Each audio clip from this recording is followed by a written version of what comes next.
para dar inicio formalmente a la sesión, yo quiero presentar a Diego Alfaro, que es un especialista que hoy, bueno, nos está concediendo su tiempo, viene invitado de parte de la Universidad Senfotec. Don Diego, bueno, bienvenido, muy buenas noches. Muchísimas Buenas gracias noches por a todos. compartir con nosotros el día de hoy y yo me voy a quedar callado y le voy a ceder la palabra para que pueda iniciar. Muchísimas gracias. Okay. Vamos a ver, estoy compartiendo la pantalla. Así es, correcto. Ok, pueden ver la presentación, ¿verdad? Sí, señor. Sí. Ok, muy bien. Buenas noches y gracias por la invitación. Más bien, para mí a mí me gusta mucho participar de este tipo de sesiones y espero que realmente les sea de valor.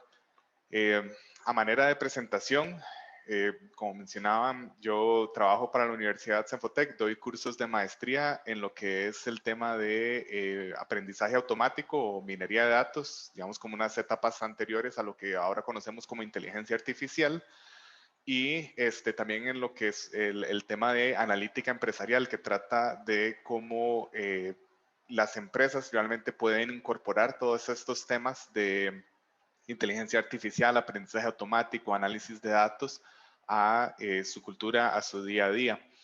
Adicionalmente, digamos que ese es como mi segundo trabajo en realidad, mi trabajo diurno, por así decirlo, es con componentes Intel, donde trabajo en el departamento de finanzas como científico de datos. Entonces, en realidad, por lo menos lo que son los últimos 15 años de mi carrera profesional siempre ha girado en torno a lo que es el análisis de datos de alguna manera u otra y ha sido una experiencia pues sumamente interesante y algo que, como les digo, me gusta mucho compartir.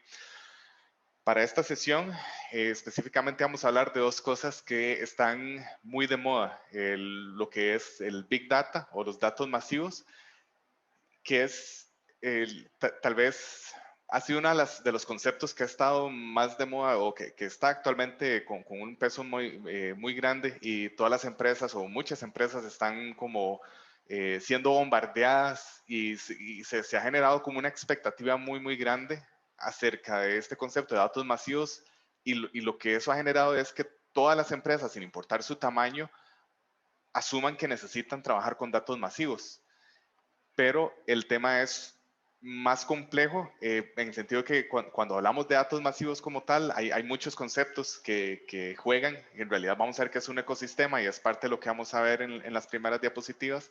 ¿Cuáles son realmente las cosas que cuando se habla a grandes rasgos de datos masivos, cómo podemos desgranar eso y ver cuáles son las cosas que realmente le importan o le sirven a mi empresa y cuáles son las cosas que puedo hacer con eso? Porque eso es otro tema muy importante. No se trata simplemente de invertir ciegamente en la tecnología y asumir que ya por tener una solución de datos masivos vamos a poder competir en otro nivel o vamos a tener una ventaja competitiva en el mercado, sino que realmente necesitamos tener muy claro cuál es el propósito. Y sobre esa línea, antes de entrar propiamente en lo que es la materia, me gustaría tener tal vez hacer como un pequeño sondeo, tener como un mejor entendimiento de cuáles son los problemas dentro del sector que se desarrolla su emprendimiento, cuáles son los problemas o las preguntas que ustedes les gustaría resolver o que creen que se pueden resolver por medio de datos. Es pregunta abierta para todos y todas. ¿Cuáles son los problemas del sector? ¿Qué estamos tratando de resolver?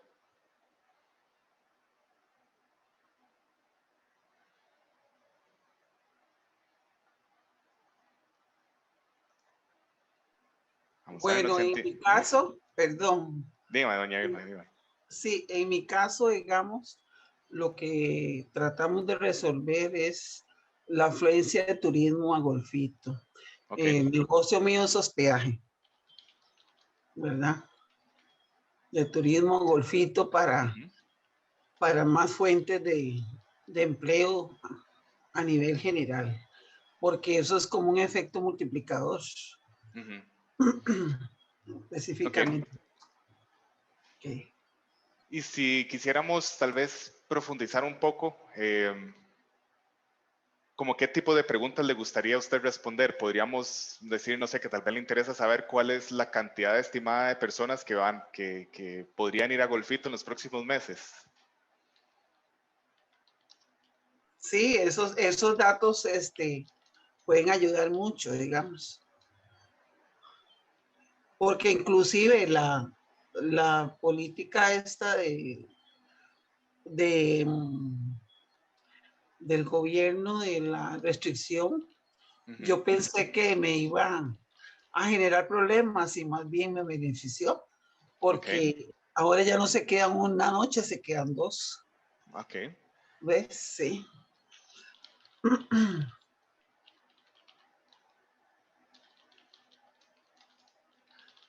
Sí, eso podríamos verlo incluso como un escenario diferente, o sea, cuáles son los efectos que diferentes medidas, en este caso muy específico a la pandemia, pero cuáles son las medidas los efectos o las consecuencias que pueden traer medidas como la restricción.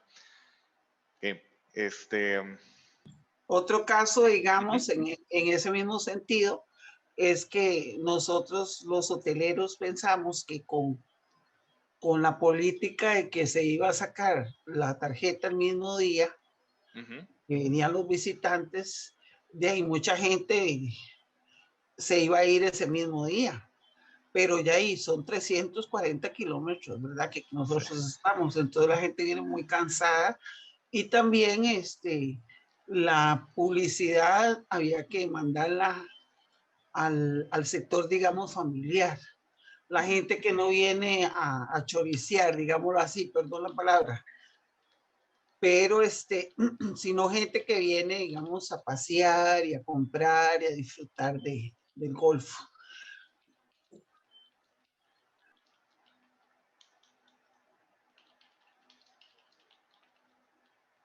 Ok, perfecto.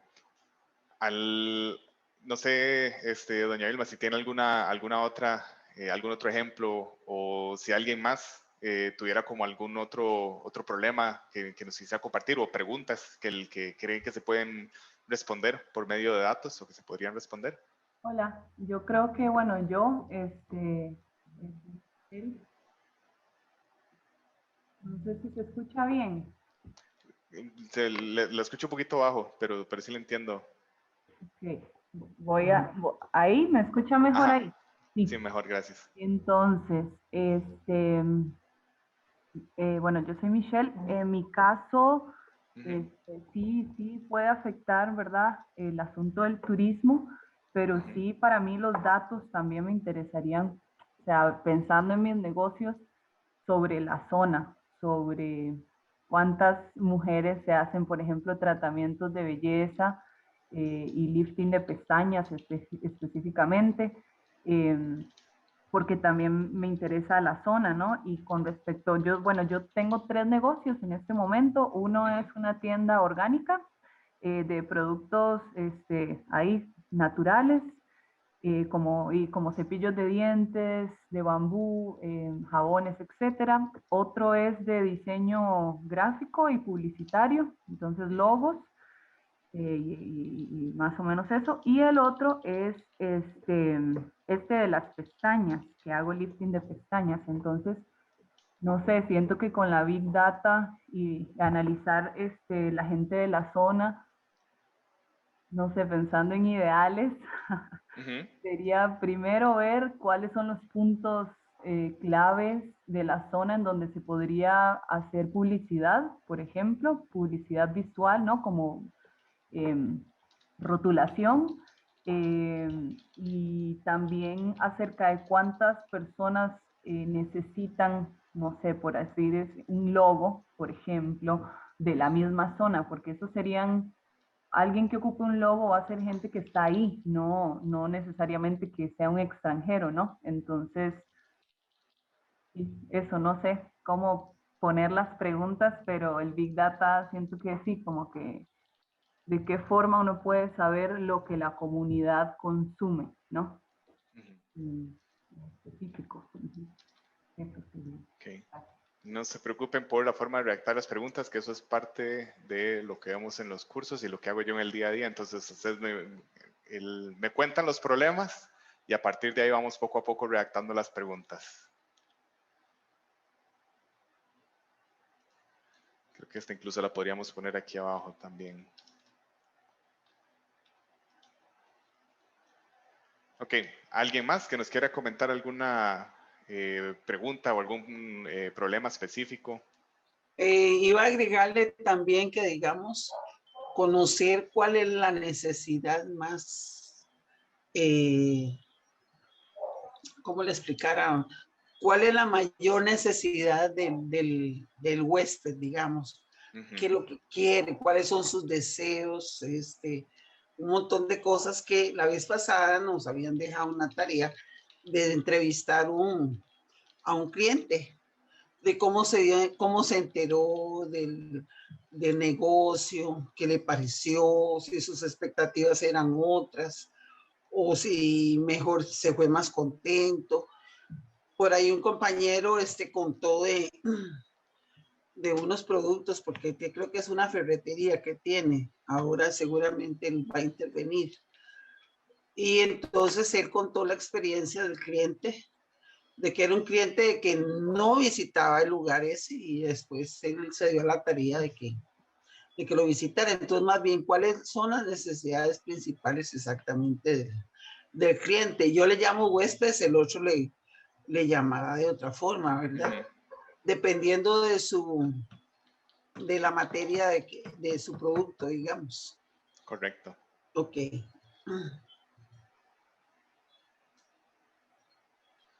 Muy bien. ¿Alguna más?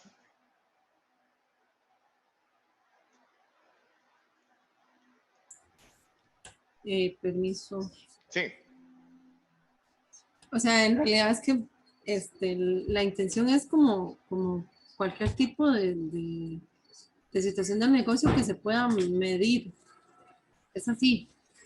Y sí, ese puede ser un muy buen punto de partida, pero también podríamos pensar en tal vez cosas más abstractas, como cuáles son los dolores de cabeza que ustedes pueden tener, y a partir de eso generalmente podemos encontrar algunas oportunidades. Entonces no necesariamente limitarnos a algo que ustedes en este momento puedan medir.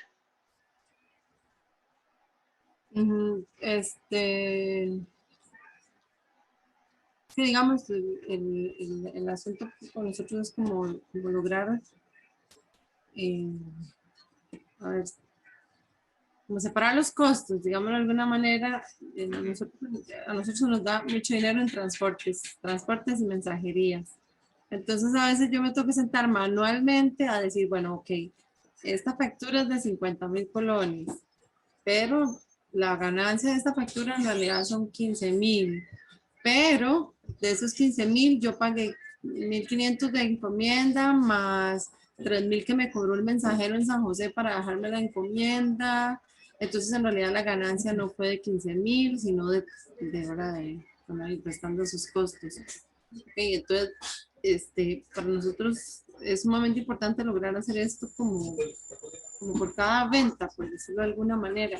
Hay ventas que son muy, muy específicas en las que sí, digamos, se pagan. O sea, hay unas en las que es muy difícil porque nosotros mandamos a pedir por semana todos los productos de limpieza y obviamente es un costo para todos.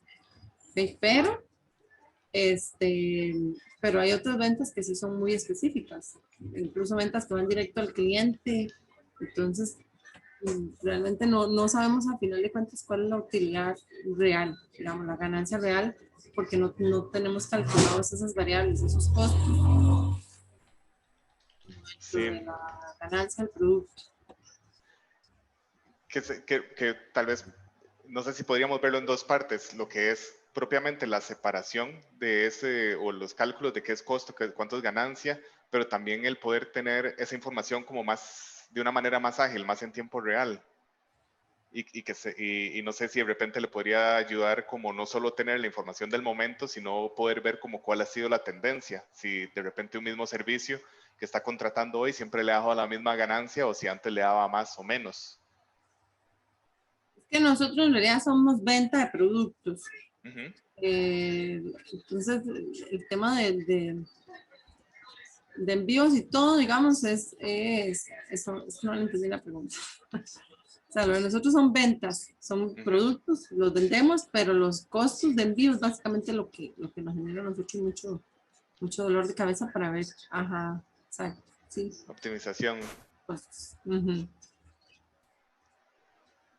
Ok, perfecto. Eso, ahora que que estábamos hablando de este último caso, cosas que pasan en la vida real, me di cuenta de que hay una diapositiva que hubiera sido muy bueno que lo hubiera pensado y honestamente no la había pensado hasta este momento, entonces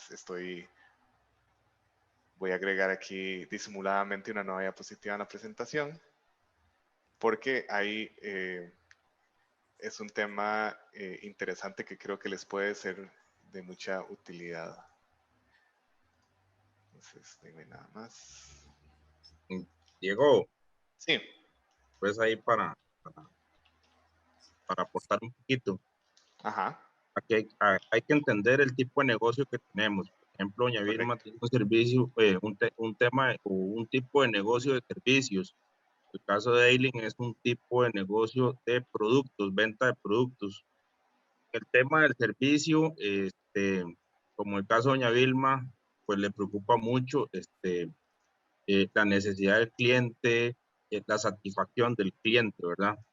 En el caso de Aileen y todos los que manejan productos, pues igual hay un dolor de cabeza, como lo decía ella, y es hacer la venta es lo más fácil, ¿verdad? Usted llega, hace la transacción, te pagan y todo el deje y maneje, ¿verdad? Pero hacer llegar el producto, o sea, la logística de poder hacer llegar el producto es lo que a veces se vuelve un dolor de cabeza, ¿verdad? Y eso implica costos, implica tiempos, implica un montón de cosas que al final se vuelven un dolor de cabeza porque tenés que analizar la distancia y al final eso a la hora de medirlo, pues es muy complicado. Si usted llega y parte de que usted vende un producto y lo deja abierto a todo el mundo, cualquier cliente va a llegar y te va a decir, bueno, yo quiero ese producto, pero yo vivo en Guanacaste. O sea, hay que hacérselo llegar y ese costo operativo mata el producto, básicamente, el valor del producto, ¿verdad? Entonces, tal vez eso es lo que a veces, o lo que le entiendo yo tal vez a Aileen en esta parte, digamos, de que la parte operativa o la parte logística va a matar el precio del producto y al final se va a volver un producto que tal vez el consumidor no va a poderlo pagar. O no se va a llegar a concretar la negociación. Entonces hay que partir ahí de que se manejan dos tipos, el tema de servicio como lo maneja doña Vilma y el tema de productos como lo maneja Aileen, ¿verdad? Entonces, pues ahí para agregar nada más. Sí, no, eso es una observación perfectamente válida y totalmente correcta. Es todo lo que nosotros vamos a ver a partir de la siguiente diapositiva es genérico. O sea, digamos, es teoría genérica que se lo van a poder llevar a cualquier industria, a cualquier tipo de negocio. Pero las mismas técnicas, el mismo software, el mismo enfoque que nosotros podemos tomar para resolver un problema digamos, en la industria hotelera, podemos aplicar las mismas técnicas en una industria de servicios o en una venta de productos. Lo que va a cambiar es cómo definimos el problema o cuál es la pregunta y cuáles son los datos que tenemos. Y eso es parte de lo que vamos a ver. Muchas gracias por los aportes y por las preguntas. Creo que, bueno, con esto que acabamos de identificar, vamos a ver, conforme ya entremos en el material, que está muy alineado con lo que vemos a nivel de industria. Pero antes de hablar ya propiamente lo que son como casos de uso o ejemplos de aplicación de cómo podemos usar estos temas de datos masivos y analítica, es importante, a mí siempre me gusta empezar con esta diapositiva donde hablamos de qué es, o sea, le ponemos los nombres a cada una de las cosas y definimos claramente qué es datos masivos y qué no es datos masivos, pero que igualmente es extraordinariamente útil hoy en día y que hasta cierto punto es lo que le da realmente sentido a la parte de datos masivos. No me voy a detener mucho en cada una de las bolitas, a menos de que ustedes así lo deseen. Para cada una de las bolitas que vamos a ver que van a aparecer aquí, nos podríamos quedar hablando horas de horas.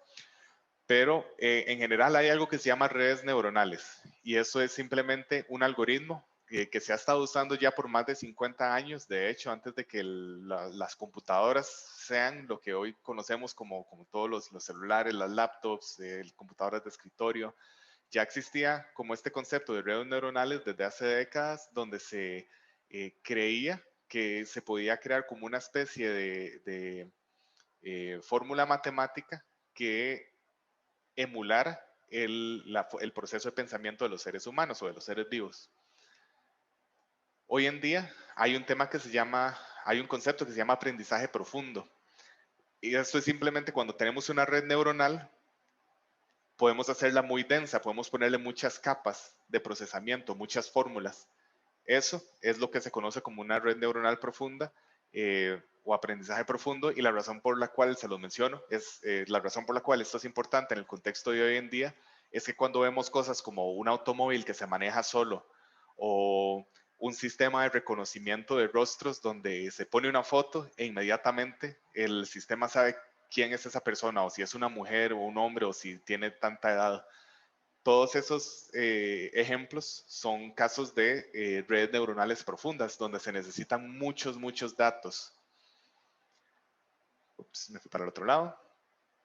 Ahora, existe algo que yo les mencionaba acerca de los cursos que yo doy, que se llama aprendizaje automático. Si vemos, esto lo pueden, la forma que están viendo ahí de los círculos que contiene cada uno de los conceptos es a propósito, porque y voy a hacer uno más, esto en realidad es como una cebolla. Nosotros, si vemos esto desde afuera, lo que vemos es estadística y matemática, puras fórmulas y temas de cálculo, o sea, la aplicación o todo esto, digamos que la base es meramente estadística y matemática. A raíz o con el conocimiento que tenemos de estadística y matemática, podemos crear algoritmos de aprendizaje automático. O sea, nosotros le podemos decir a una computadora, aquí está este conjunto de datos, a mí me interesa analizar esta variable, aplique estadística y matemática y deme un resultado. O sea, ya nosotros no tenemos que hacer el análisis manualmente, sino que podemos decirle a la máquina, aplique todo lo que sea necesario de estadística y matemática. El aprendizaje profundo y las redes neuronales son ejemplos de esos algoritmos de aprendizaje automático. Entonces, por eso les decía que esto es como una cebolla, donde vamos viendo diferentes capas. Ahora pueden observar o pueden notar que el tema de datos masivos no está en esa ecuación todavía, porque la parte de Big Data o de datos masivos en realidad es un tema de arquitectura. O sea, es simplemente donde almacenamos una gran cantidad de datos. Y lo interesante de esto es que todo el mundo habla de Big Data y necesitamos Big Data y vamos a usar Big Data. Pero el Big Data por sí solo, o los datos masivos por sí solo, no sirve para nada, porque de nada sirve tener 18 petabytes de información en un servidor si no estamos haciendo nada con esos datos. Entonces, aquí es donde se empiezan a combinar diferentes áreas de conocimiento, porque, de nuevo, datos masivos o Big Data es meramente un tema de ingeniería en sistemas, podríamos decir, o de arquitectura. ¿Cómo hacemos para almacenar de manera eficiente una gran cantidad de datos? Lo que hacemos con esos datos para generar información o para generar conocimiento es más el mundo de lo que ahora se llama ciencia de datos. Y ahorita vamos a ver dónde aparece la ciencia de datos en todo esto.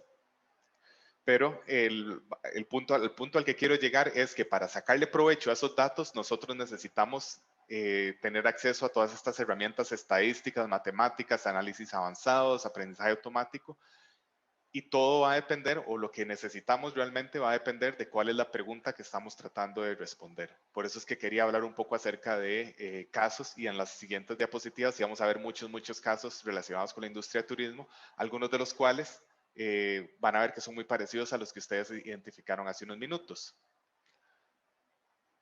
En cualquier momento de la presentación, siéntanse en plena libertad de interrumpirme si quisieran como aclarar algo, si tienen una duda o algún comentario. Ahora, hay otro concepto que se ha vuelto muy popular en los últimos años, que es la computación en la nube. Y esto es básicamente el hecho de que ya no es indispensable que yo tenga servidores en mi local, sino que yo puedo de repente, por medio de Internet, accesar o alquilar recursos de servidores que están en cualquier parte del mundo, ya sea con Amazon, con Microsoft, con quien sea que ofrezca esos servicios. Lo cual de nuevo, es interesante, es un tema más que todo de arquitectura, ingeniería en sistemas. El tema de ciberseguridad es crítico porque ya estamos hablando de sacar datos de nuestra empresa y ponerlos en Internet. Nosotros no sabemos en dónde van a estar físicamente, así que es importante que tengamos un buen protocolo de seguridad. Todo lo que nosotros estamos viendo acá, datos masivos, inteligencia artificial, aprendizaje automático, estadística matemática, todo lo podemos hacer en la nube o lo podemos hacer en un servidor local. Incluso si no tenemos parte de las razones por la cual el círculo de Big Data no toca todos los otros círculos o no los incluye, es que yo puedo hacer aprendizaje automático, puedo hacer análisis avanzados, incluso si no tengo datos masivos. Y eso es una distinción sumamente importante porque hay empresas que dicen, es que yo no puedo hacer análisis avanzado de datos porque no tengo datos masivos. Y las dos cosas en realidad son independientes. Nosotros podemos aplicar todos estos temas de redes neuronales, aprendizaje automático, etcétera, en datos normales.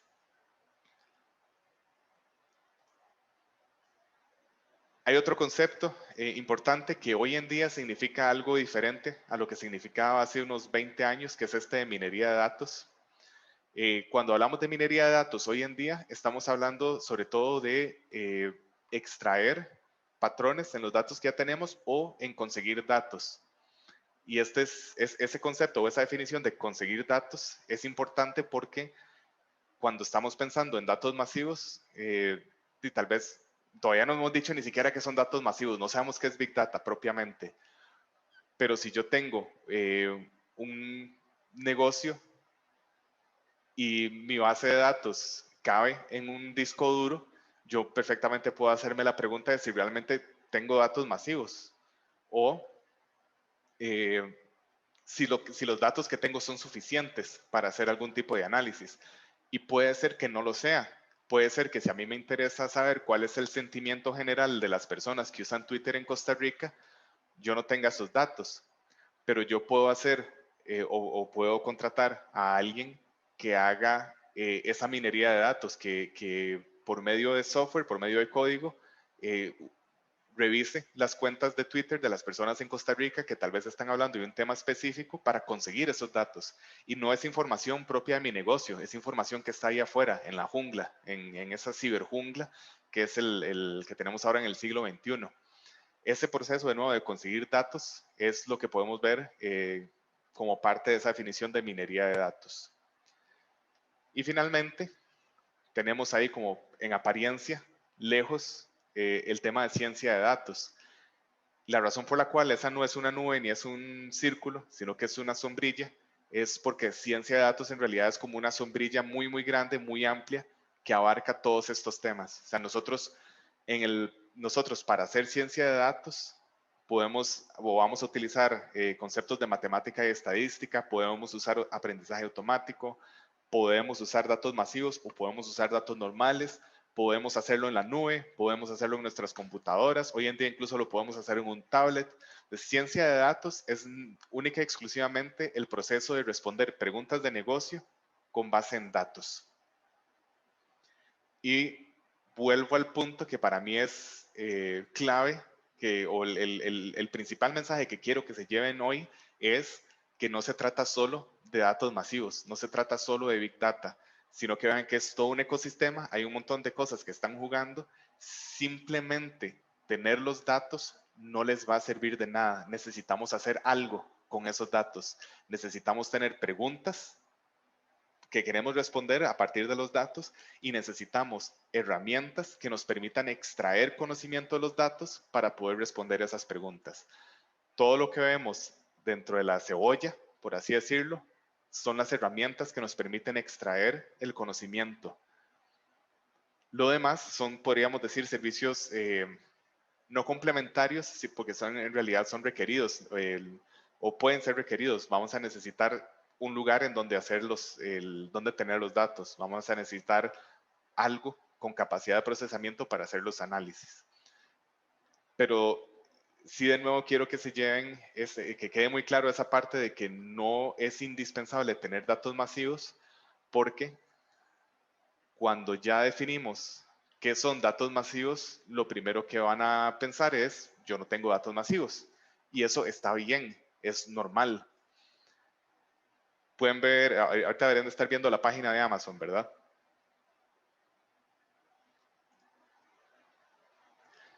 Correcto. Sí, Amazon es, bueno, una empresa global, es una empresa enorme. La tienda o la tienda virtual de Amazon hoy en día es simplemente una sección de Amazon dentro de toda una amplia gama de servicios. Pero la página de Amazon para mí es una de las mejores formas que yo he encontrado de explicar qué es o cuándo los datos dejan de ser normales y pasan a ser masivos. Si yo tengo un sistema de contabilidad o un sistema de ventas donde yo estoy registrando todas mis transacciones en el día a día y mis transacciones, no sé, podríamos decir que son 50 ventas al día o 100 ventas al día, 1000 ventas al día, incluso podríamos decir si son 50,000 ventas al día, eso hoy en día no son datos masivos. Aun si nosotros estamos generando 50,000 registros de ventas al día, eso no son datos masivos porque perfectamente lo podemos contener en un servidor. En un solo servidor podemos tener esa base de datos que sí puede llegar a ser muy grande, pero no es masivamente grande. ¿Cuándo algo llega a ser masivamente grande? Cuando nosotros estamos explorando esta página de Amazon, cada clic, cada imagen que nosotros vemos, cada lugar donde nosotros detenemos el cursor por cierto tiempo, todo eso se está registrando en algún servidor en la nube de Amazon. Entonces, si yo estuviera logueado en mi cuenta, ya en este momento Amazon sabría que yo estoy en Costa Rica. Entonces ya eso es un dato. De repente yo le doy clic acá en esta parte que es para gamers.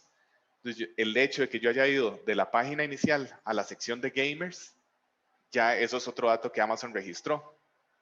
Dentro de la parte de gamers, a mí de repente lo que me interesa es la parte de laptops.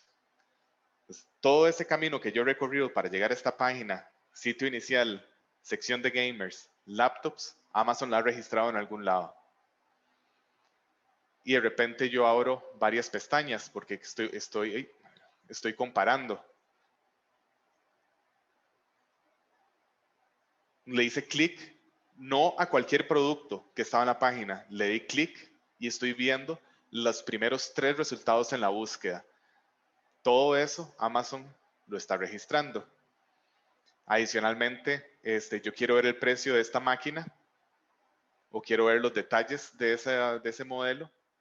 Entonces, de nuevo, todo eso lo está registrando Amazon. Si lo agrego a mi lista, a mi wishlist, eso lo registra Amazon. O sea, absolutamente todo lo que nosotros hagamos en la página de Amazon, Amazon lo va a registrar en algún servidor.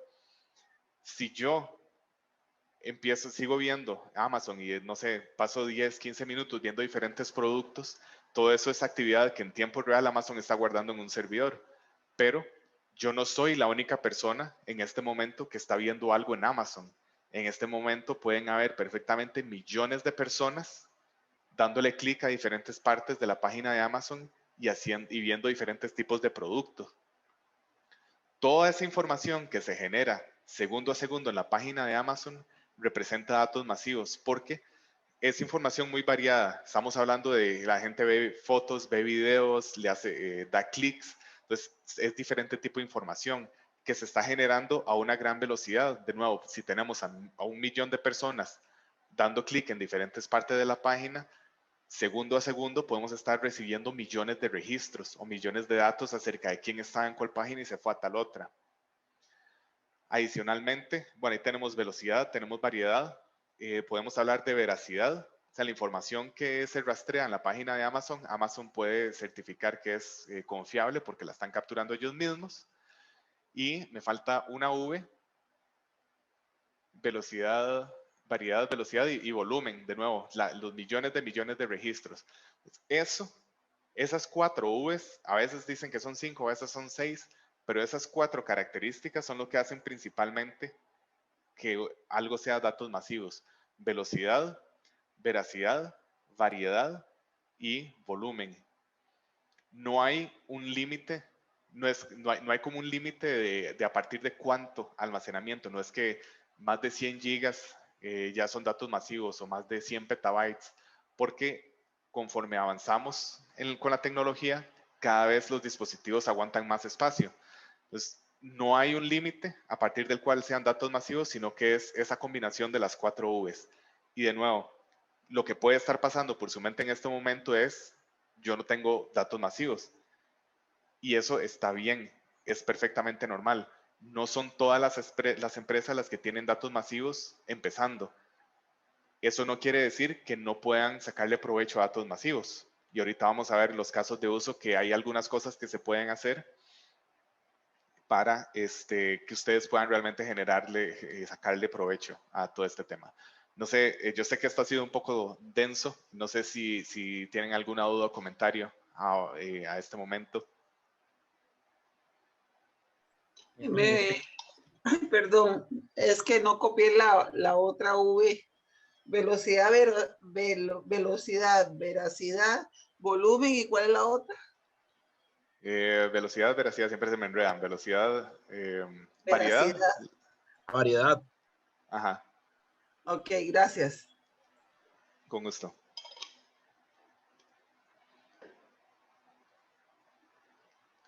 Okay, no sé si alguien tenía alguna otra duda o comentario.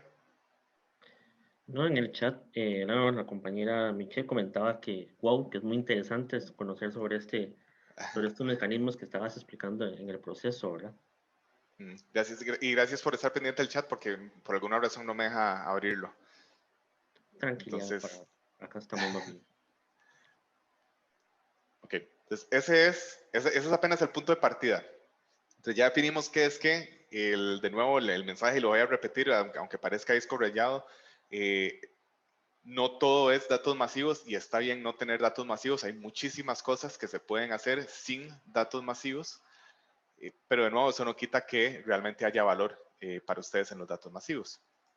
Esta es la diapositiva que no había agregado y que con lo que estábamos hablando con el caso de Aileen específicamente, me pareció que hubiera sido bueno agregar. No tengo una versión en español, lamentablemente, a pesar de que la estuve buscando, pero en general, en inglés esto se conoce como el Analytic Continuum.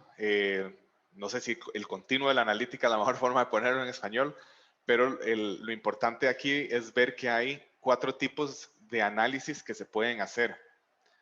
Lo que es análisis descriptivo, son los rectangulitos estos azules, análisis descriptivo y análisis de diagnóstico. Esto generalmente se enfoca en información sobre el pasado, o sea, ¿qué pasó? Y aquí podríamos, es relativamente común si nosotros tenemos algún reporte de ventas o si hacemos como un consolidado de la cantidad de personas que se han hospedado en nuestro hotel durante los últimos 3 años, eso es información descriptiva, porque nos permite ver o entender qué pasó en cierto periodo de tiempo, pero es información completa y absolutamente en el pasado. Por eso aquí lo tenemos como una parte de retrospectiva. Y en realidad tenemos dos ejes acá. En el eje X tenemos la dificultad y en el eje Y o en el vertical tenemos el valor. Lo que podemos ver aquí es que lo que es análisis descriptivo y de diagnóstico, o sea, básicamente agarrar información del pasado y poder generar un reporte, agrega poco valor porque es retrospectivo, o sea, ya pasó. No podemos hacer nada para afectar algo que ya pasó. Y es relativamente sencillo porque hoy en día hay muchas herramientas que podemos usar. Incluso si tenemos toda la información en Excel y creamos un gráfico o una tabla pivot para ver la información por mes, Ya eso es una especie de análisis descriptiva. Si nosotros agregamos un poquito más de datos como para entender por qué pasó algo, de repente, no sé, tuvimos una baja de ventas durante el mes de septiembre y comparamos la cantidad de huéspedes que tuvimos con ese punto y podemos ver que hubo efectivamente una baja. Entonces podríamos decir, bueno, generamos menos ingresos porque recibimos menos huéspedes. Estamos haciendo un diagnóstico. Sigue siendo información retrospectiva, relativamente sencilla de conseguir porque ya es información que tenemos a mano y simplemente usamos la herramienta para verlo. Donde hay un punto de inflexión es cuando dejamos de ver información del pasado y empezamos a ver información acerca del futuro, que es digamos, la segunda parte del continuo, donde ya estamos de nuevo pensando en el futuro. Hay más valor en estos análisis porque estamos hablando de cosas que tal vez sucedan o que es lo más probable que va a pasar. Y si nosotros tenemos una idea de qué es lo que probablemente va a pasar, podemos sacarle mayor provecho a esa situación o podemos prepararnos para, tal vez para, si lo que va a pasar no es positivo, podemos prepararnos para amortiguar ese impacto. Si lo que va a pasar es prometedor, es alentador, podemos prepararnos para sacarle más provecho a esa oportunidad. Eso es lo que vemos con análisis predictivo y con análisis prescriptivo. El detalle es que como ya no estamos hablando de información de cosas que ya pasaron, sino que estamos hablando de información que puede pasar, hay un tema inherente de complejidad matemática. Entonces, el valor es mayor, pero también la dificultad para generar esos datos.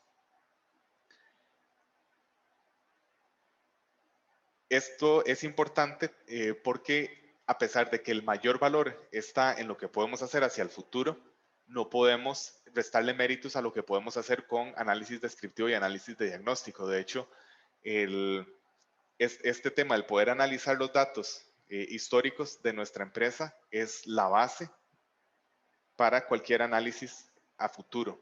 O sea, necesitamos primero tener esa base, necesitamos primero poder empezar a generar cierta cultura dentro de la organización para poder analizar estos datos, lo que ya tenemos, ver cómo poder aprender del pasado, qué cosas podríamos ajustar.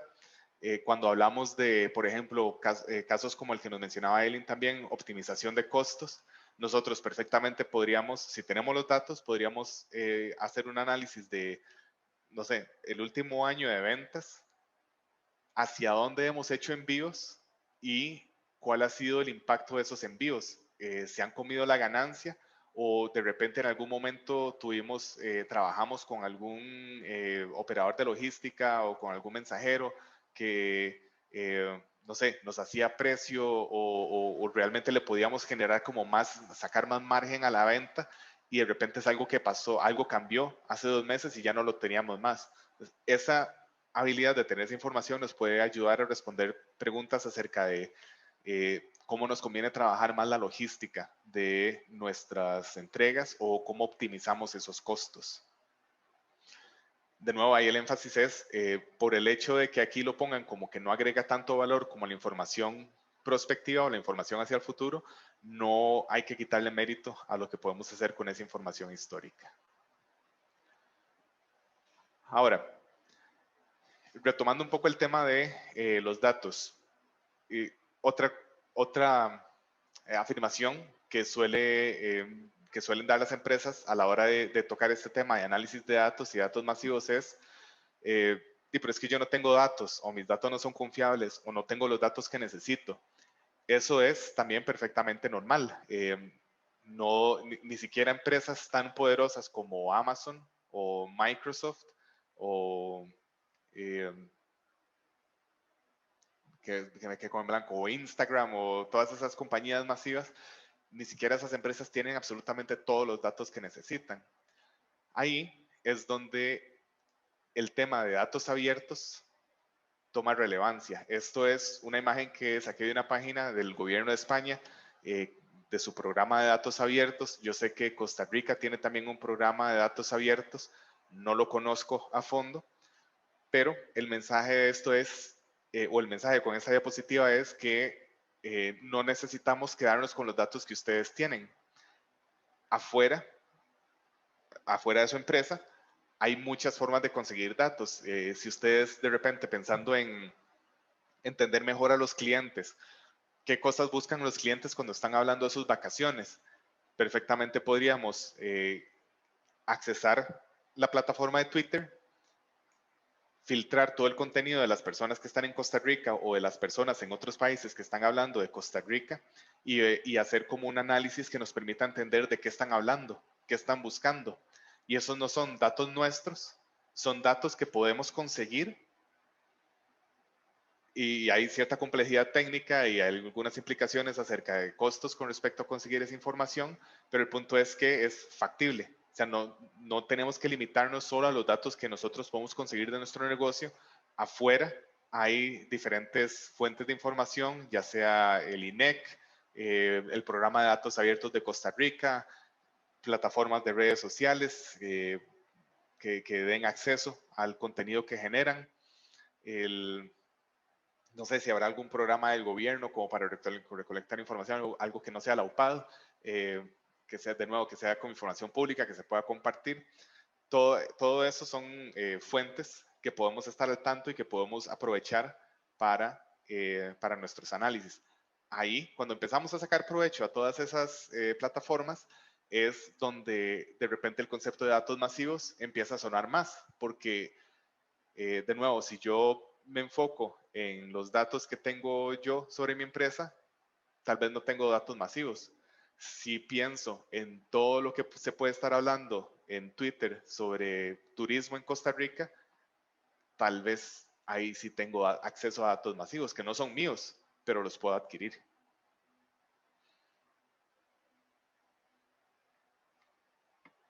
Okay. Me quedan un par de diapositivas, digamos, de la parte teórica, antes de ya hablar de los casos de uso, pero no quisiera hablar de los casos de uso sin darles como un contexto más completo de todo lo que este tema abarca. Al principio de la conversación les dije que solo tener datos no sirve de mucho. O sea, poder decir yo tengo petabytes de información guardados ahí, no me genera conocimiento. Yo necesito herramientas de análisis que me permitan extraer información y generar conocimiento a partir de esos datos masivos. En esta diapositiva están resumidos 3 tipos de aprendizaje. Yo les había dado un ejemplo así como hoy en día nosotros podemos decirle a una computadora, aquí están estos datos, aprenda o extraiga conocimiento. Estas son como las 3 grandes ramas de conocimiento, de aprendizaje que una computadora puede hacer.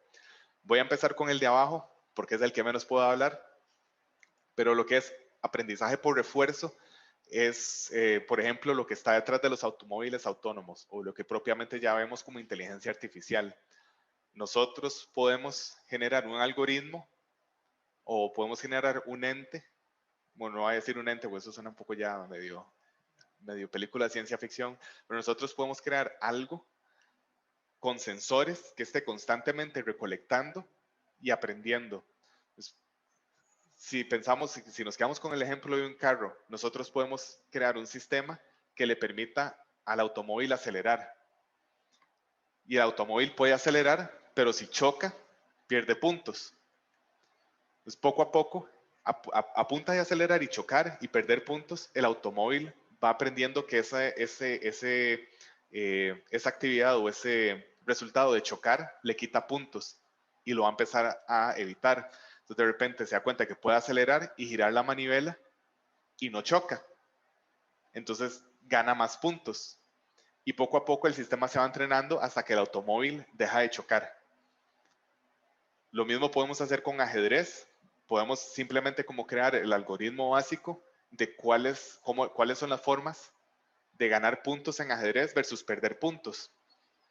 Y una computadora puede simular miles o millones de partidas para ver cuáles movimientos le generan un mejor resultado. Ese es el refuerzo, o sea, la habilidad que tiene la computadora o el que tendría el sistema como de obtener una respuesta del entorno, ganar o perder puntos y a partir de eso ajustar su comportamiento. Eso es actualmente así como la punta de lanza, lo más innovador que se está trabajando en este momento. Entonces, hay mucha investigación que está sucediendo en este momento. Las otras dos ramas ya tienen más años, ya son áreas más maduras. Por ejemplo, voy a irme arriba a la izquierda para hablar de aprendizaje no supervisado. La diferencia entre aprendizaje supervisado y no supervisado es si tenemos una variable específica que nos gustaría analizar. Cuando hablamos de aprendizaje no supervisado, no tenemos una variable específica. Entre las oportunidades o los problemas que ustedes mencionaron al principio, había mucho como en mercadeo. Segmentación de mercados, de hecho la podemos encontrar acá. La segmentación de mercados es algo que hoy en día se hace con relativa facilidad con técnicas de aprendizaje automático. Nosotros perfectamente podríamos, si tenemos datos, si tenemos información acerca de nuestros clientes, información demográfica, la edad, de dónde vienen, cuántas veces al año se van de paseo, cuántas veces salen del país versus cuántas veces hacen turismo nacional, cuántas veces van a la zona sur versus cuántas veces van a la zona atlántica o a la zona pacífica. O sea, podemos pensar en N variables y podemos aplicar aprendizaje no supervisado porque simplemente nos interesa de todo lo que está ahí, de todas esas variables, saber cuántos grupos hay, cuántos segmentos de clientes hay. Y hay algoritmos que lo hacen de una manera muy eficiente. Entonces, si tenemos, no sé, digamos que tenemos por alguna razón, tenemos información de 3 millones de personas. Imagínense ustedes lo que sería pasar una por una, viendo toda la información de esas personas, pensar en cuántos grupos podemos crear, dónde asignamos a la persona 1.599.700, o sea, es demasiado para hacerlo manual. Ya hay algoritmos matemáticos, estadísticos, a los cuales nosotros les podemos decir, aquí hay 3 millones de registros con 50 variables, hágame 5 grupos. Procesa y luego les dice así como, bueno, aquí está la lista con el número de grupo. Y nosotros podemos hacer ya como análisis más específicos sobre cada uno de los grupos para ver de todos esos grupos que se crearon, cuál me interesa a mí y aplicarle una estrategia de mercadeo específica para ese grupo, que pueden ser, no sé, personas entre 20 y 30 años que salen 6 o 7 veces al año de vacaciones, pero siempre hacen turismo nacional. Perfectamente lo podríamos averiguar. La diferencia, o si nos vamos al otro lado, a la parte de aprendizaje supervisado, ahí sí tenemos una variable específica que nos interesa analizar. Entonces, por ejemplo, podríamos crear un modelo para determinar si una persona, de repente en nuestro conjunto de datos tenemos si la persona fue de vacaciones a la zona sur o no. Y de nuevo tenemos 50 columnas de información demográfica, la edad de la persona, nivel de educación, etcétera, etcétera. Y luego tenemos una columna que nos dice sí o no, esa persona suele vacacionar en la zona sur. Nosotros podemos crear un algoritmo que aprenda a distinguir cuáles son como las combinaciones de variables que nos identifican a una persona que le pueda interesar vacacionar en la zona sur.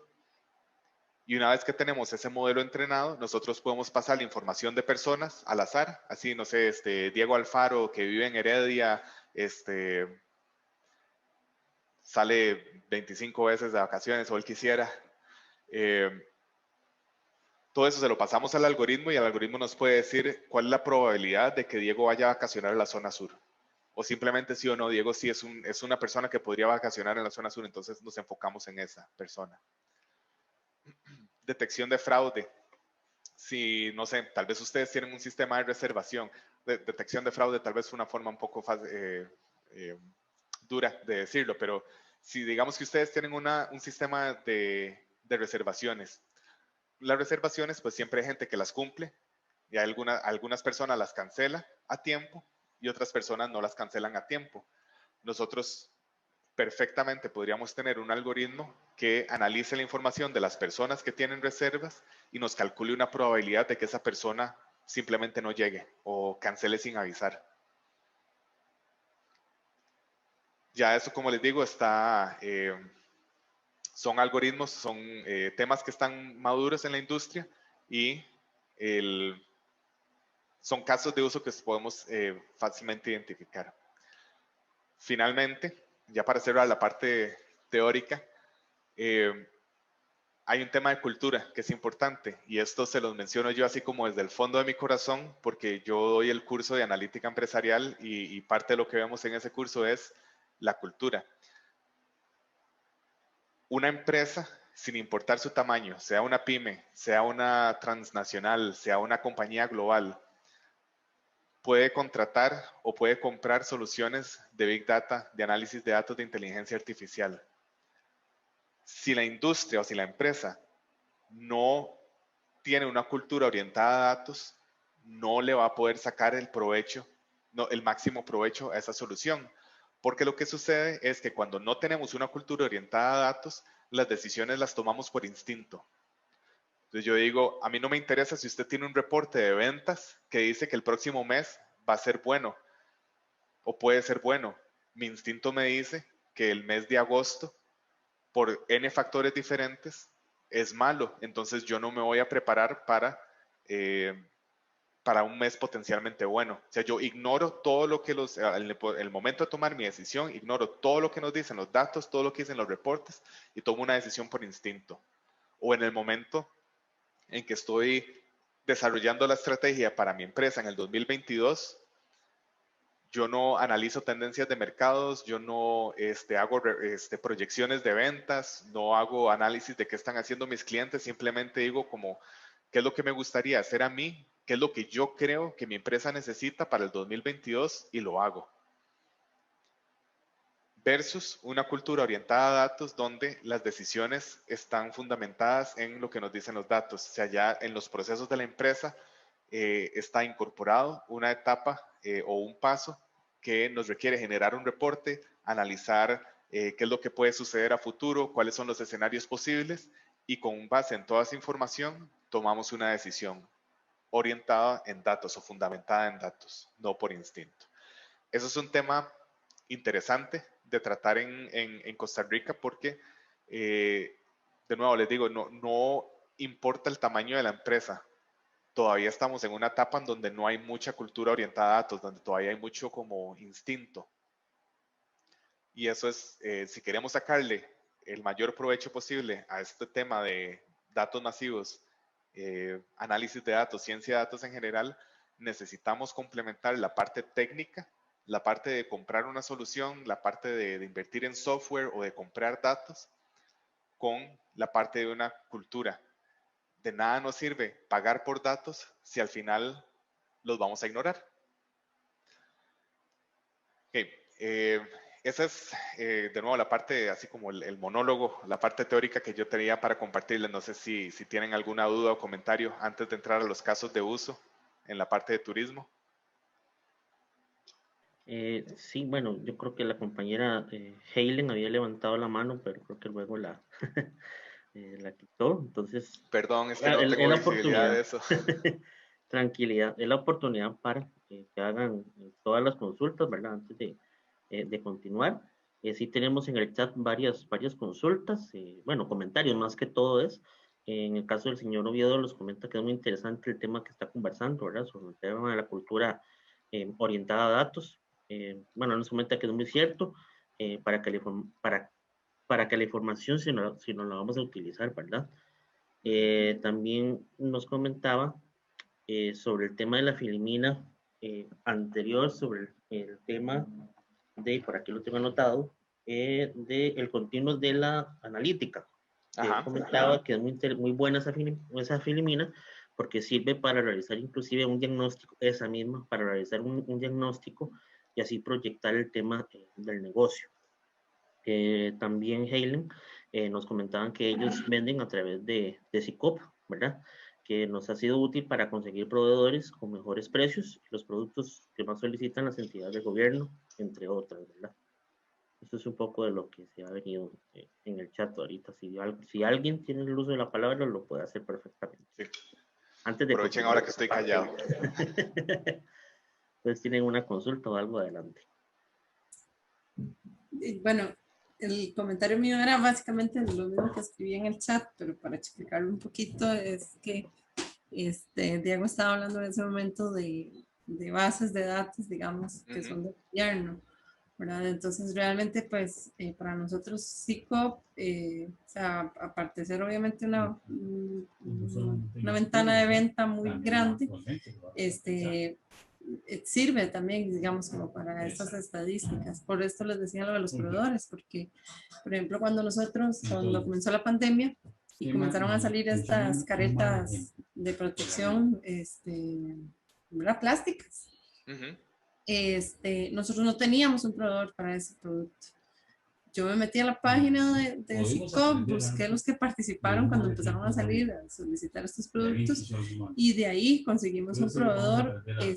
Durante los primeros 4 meses de pandemia logramos vender, no sé, 2.000, 3.000 protectores de estos plásticos. Entonces, en realidad, para nosotros en su momento fue como prácticamente encontrar proveedores para nosotros mismos, poderle vender a cada cliente de la zona, o incluso hemos conseguido proveedores para venderle al mismo gobierno. Entonces, es una herramienta muy útil. Por ejemplo, digamos, si usted quiere saber, bueno, los costos de un servicio de catering service, para montarse un servicio de alimentación, y pues ahí mismo están puestos todos los costos de lo que es un servicio. Entonces, realmente en diferentes ámbitos, digamos, de lo que puede contratar el gobierno, pero que también se puede vender a nivel de la zona, ayuda, digamos, por lo menos porque todos los datos están puestos, precios, etcétera. Sí, sí. Yo no he tenido la oportunidad de usarla, pero por la descripción sí suena como una buena fuente como para estar obteniendo datos que eventualmente podrían analizar ya con preguntas más específicas o con varios tipos de preguntas. Muy buena. Yo creo que eso sería las consultas. Igual, si alguien más desea, ahí cualquier cosa harán la interrupción respectiva. Perfecto. Muchas gracias, José Pablo. La segunda parte de la presentación, lo que tiene son una síntesis de varios artículos que pude encontrar acerca de casos de uso del tema de ciencia de datos, datos masivos. La mayoría de los encabezados van a ver que dicen Big Data, pero vuelvo a la diapositiva de la cebolla. Recuerden que no se trata solo de datos masivos y que lo que van a ver en esos casos de uso lo pueden realizar tengan datos masivos o no. Y aquí también van a ver que hay muchas conexiones o hay muchos problemas similares a los que estábamos hablando al principio de la sesión. Okay. Esto viene de una página que se llama RedFind. Honestamente no hice como el rastreo de qué es exactamente a lo que se dedica RedFind, pero tienen un artículo de cinco maneras en las que datos masivos puede beneficiar a la industria del turismo.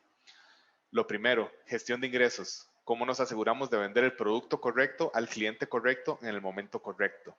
Que eso, para el tema de optimización de costes o de cómo de repente enfocamos nuestra publicidad o nuestras estrategias de mercadeo, va muy alineado a eso. O sea, cómo realmente optimizamos nuestros recursos, cómo sabemos o identificamos a las personas que tienen una necesidad que nuestro producto puede llenar en el momento adecuado. No tienen, ustedes pueden buscar muchos artículos acerca de datos masivos en turismo o análisis predictivo en turismo y generalmente lo que van a ver es como este nivel de detalle, o sea, qué cosas se pueden hacer. Pero nadie les va a dar la receta, nadie les va a decir cómo hacerlo, lamentablemente. Y eso tiene muchas razones.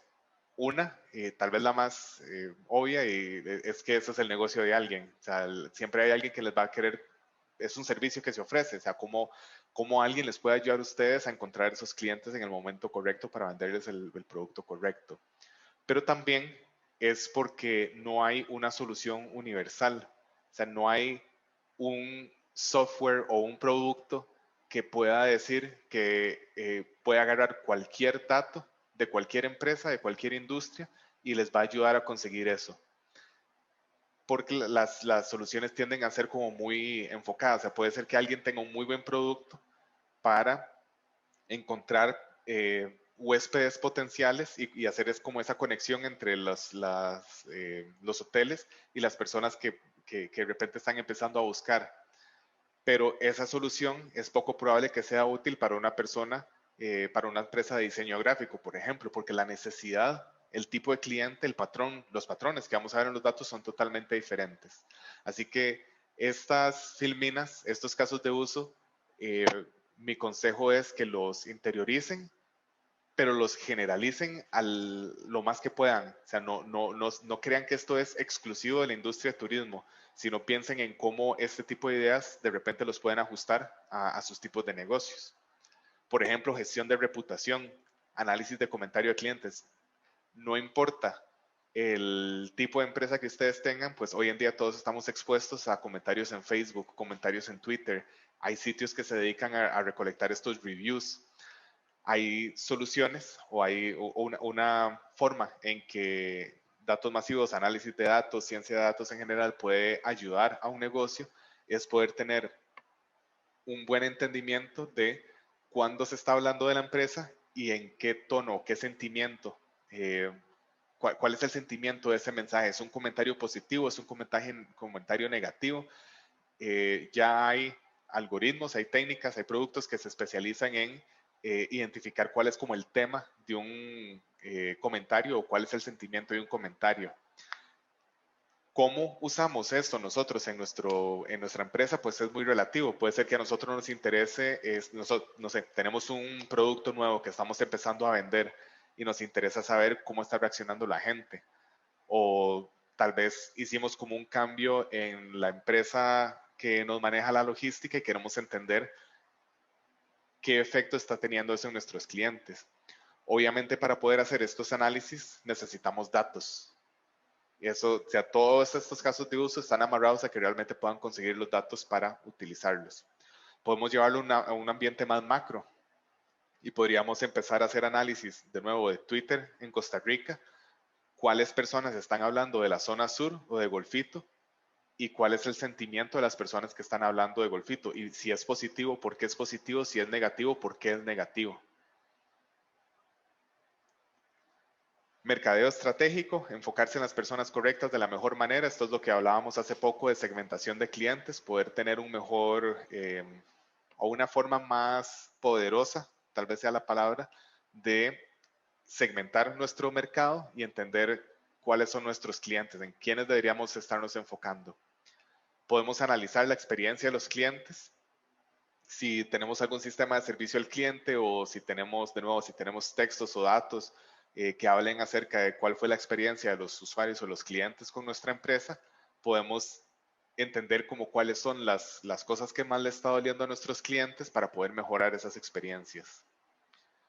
Investigación de mercado, podemos hacer también un sondeo como qué cosas están haciendo, no sé, los hoteles en la zona norte o los hoteles en la zona del Atlántico y igual a nivel de redes sociales, a nivel de publicidad, no sé, presencia en comerciales, etcétera, etcétera.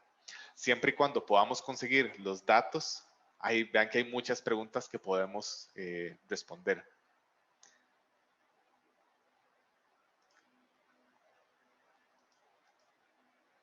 Este es otro artículo específicamente de Big Data Analytics News. ¿Cómo está cambiando el Big Data en la industria del turismo? Vean que hay algunos temas redundantes, mejorando la experiencia de los clientes. O sea, si las empresas pueden entender qué están sintiendo los clientes al tratar o al trabajar, al contratar la empresa, nosotros podemos enfocarnos en dar una mejor experiencia a nuestros clientes, mejorar los aspectos negativos que se están comentando, ponerle más énfasis en los aspectos positivos, mejorar las reputaciones, de nuevo, ¿qué están hablando? ¿Cuáles son los aspectos positivos que se están hablando de la empresa versus los negativos? ¿Cuáles son las áreas de mejora? Oportunidades de mercado inteligentes, volviendo al tema de segmentación de mercados. No es lo mismo pensar en una campaña de mercadeo, una campaña publicitaria para todo Costa Rica versus pensar en o lograr identificar realmente cuáles son los segmentos de mercado o el nicho de repente el que nosotros le podemos llegar de una mejor manera y tal vez tirar como en lugar de tirar una red muy amplia a ver qué pescamos, tirar la red en un lugar muy enfocado, tal vez una red más pequeña, pero que nos permita ser más eficientes a la hora de atraer nuevos clientes.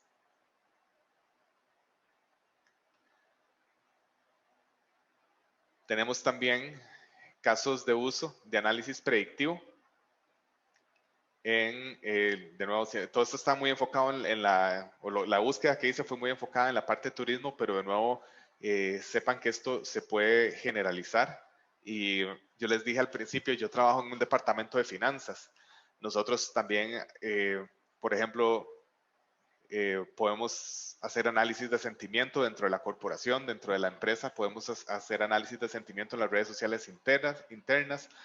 Nosotros también tenemos proveedores, también generamos ventas, entonces también nos interesa optimizar estrategias de precio o nos interesa optimizar el tema de logística. Así que esto, a pesar de que el contexto lo estamos viendo en turismo, realmente sepan que esto se lo pueden llevar a cualquier empresa de cualquier industria. Sistemas de recomendación para aumentar ventas. Vuelvo al caso de Amazon, de repente, donde a partir de lo que yo estoy viendo, Amazon me puede decir, mira, a usted tal vez, ya que está viendo este producto, le puede interesar estos otros. Lo vemos también hoy en día en todas nuestras, bueno, digamos, en las plataformas de contenido. Si tienen Netflix, ven una serie, inmediatamente Netflix les puede recomendar otra. Si usan Spotify, escuchan un artista, inmediatamente Spotify les puede recomendar otro artista. Estos sistemas de recomendación se especializan en entender a la persona, al consumidor, cuáles son sus características y cuáles son las cosas que ha usado o que le han gustado para comparar esa persona con miles o cientos o miles o millones de otras personas y empezar a tirarle recomendaciones con el fin de aumentar el consumo de parte de esa persona, que la persona compre más.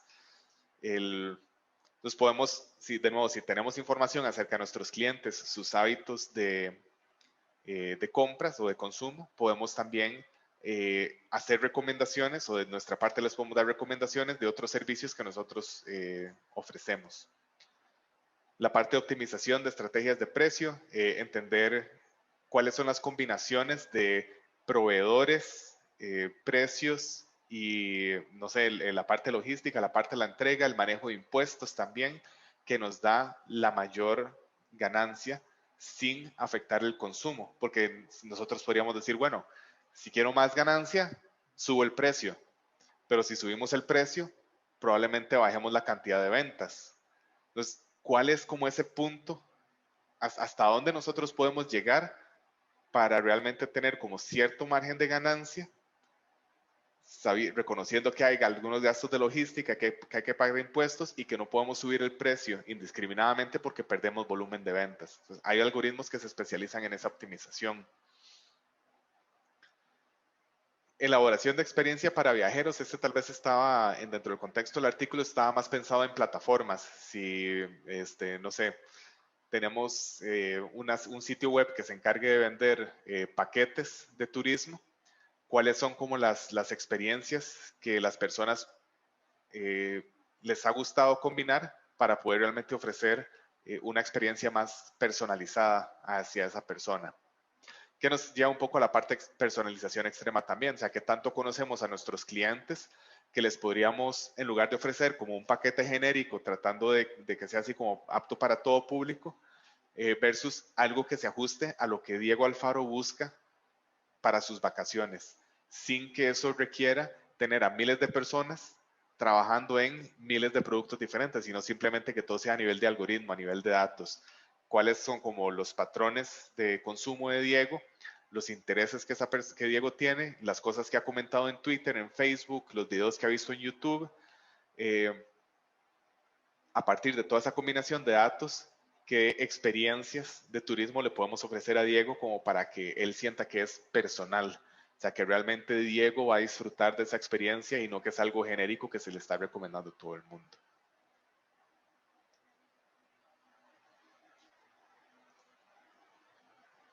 Ok, tengo un par de diapositivas más. De nuevo, vean que hay patrones que se repiten. Esto es casos de uso de ciencia de datos, ya no solo pensando en datos masivos, y esto viene del sitio de KD Nuggets. Segmentación de mercado, segmentación de mercado, y de clientes personalizada. O sea, no es un servicio genérico de todas las industrias hoteleras de Costa Rica deberían segmentar sus clientes así, sino es usted que tiene un hotel en la zona sur con estas dimensiones, con esta capacidad, con estas amenidades, ¿cuál es el segmento de mercado que mejor se le ajusta? Análisis de sentimiento de clientes, de nuevo, si tenemos la información de los reviews o de los comentarios que han hecho esas personas, cuáles son los aspectos positivos o negativos, sistemas de recomendación, qué podemos combinar, optimización de rutas. Si nosotros tenemos que hacer entregas en varios lugares, ¿cuál es la ruta que nos genera un menor costo y que por lo tanto nos permite tener un mayor margen de ganancia? Bots de asistencia, algo que está muy de moda hoy en día, que ya está en Facebook, se puede tener un bot. Si tenemos una página en Facebook, podemos tener como un servicio de chat automático. Análisis avanzado de datos, volviendo al tema de información histórica que tenemos. ¿Qué tipos de análisis podemos hacer que con la información de del pasado? ¿Qué análisis podemos hacer como para ver qué podemos ajustar o qué tenemos que ajustar en nuestras ofertas? Y creo que ya esta es la última diapositiva. Esto viene de BI Smart. Y de nuevo vean que hay temas recurrentes que incluso nosotros hablamos al puro principio de la sesión. Identificar campañas de mercadeo, ayudar en el proceso de toma de decisiones. Esto es mucho por el tema de información de diagnóstico y descriptiva. ¿Qué ha pasado? Como para poder tomar una decisión en el momento. Identificar clientes potenciales, muy por el lado de segmentación de mercado. Mejorar la calidad y eficiencia de los servicios. Mejorar experiencia de clientes, ofertas personalizadas y respuestas inmediatas a las necesidades de turistas. De nuevo, ¿qué señales o qué variables podemos analizar en las personas que estamos esperando que lleguen a la zona sur para saber qué es lo que esas personas necesitan?